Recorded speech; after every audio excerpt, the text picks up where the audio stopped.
السلام علیکم، آپ دیکھ رہے ہیں ورلڈ اردو نیوز۔ خبر شامل کرتے ہیں پنجاب سے۔ محمد عثمان سلیریہ کی رپورٹ کے مطابق گورنر پنجاب سردار سلیم حیدر خان نے اٹک میں 35 اجتماعی شادیوں کی شاندار تقریب کا اہتمام کیا۔ گورنر پنجاب نے 9 بیاہتے جوڑوں کو نقد سلامی اور نیک خواہشات کا اظہار کیا۔ سفید پوش والدین بچیوں کی شادیوں کی درخواست گورنر ہاؤس دے سکتے ہیں۔ گورنر پنجاب نے مزید کہا کہ اجتماعی شادیاں پورے پنجاب میں کی جائیں گی۔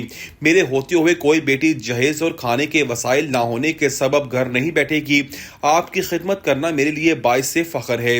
یہ 35 بیٹیاں مجھے اپنی 2 بیٹیوں طرح عزیز ہیں۔ بڑی عید سے پہلے انشاءاللہ اس سے بھی بڑی تقریب کا انعقاد کریں گے۔